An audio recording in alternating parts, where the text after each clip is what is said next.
কক্সবাজার জেলার রামু উপজেলায় অবস্থিত রাংকুট বৌদ্ধবিহার বা রামু বৌদ্ধ মন্দির একটি ঐতিহাসিক ও আধ্যাত্মিক স্থান, যা প্রাচীন ইতিহাস ও সংস্কৃতির সাক্ষী।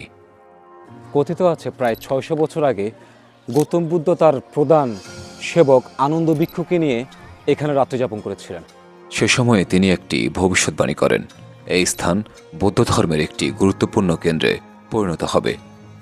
বুদ্ধের সেই বাণীর ২৩৯ বছর পর সম্রাট অশোক মহারাজ ২৬৮ অব্দে প্রায় ১,০০০ বছর আগে এই মন্দির প্রতিষ্ঠা করেন।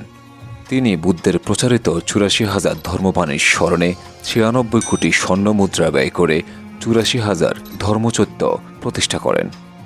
সে ৮৪,০০০ ধর্মচত্রের মধ্যে রামুর রাংকুটের এই বৌদ্ধ মন্দিরটি একটি।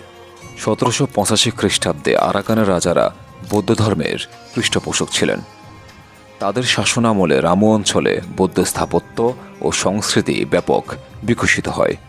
১৬১০ খ্রিস্টাব্দে মোগল সম্রাট জাহাঙ্গীরের শাসনামলে রামু অঞ্চল মোগল সাম্রাজ্যের অন্তর্ভুক্ত হয়। যদিও মোগলরা ইসলাম ধর্মের পৃষ্ঠপোষক ছিলেন, তবুও তারা স্থানীয় বৌদ্ধ সম্প্রদায়ের ধর্মীয় স্বাধীনতা বজায় রেখেছিলেন। পরবর্তীতে এই সহিষ্ণুতা রামু অঞ্চলের বহু সাংস্কৃতিক ঐতিহ্যকে আরও সমৃদ্ধ করেছে।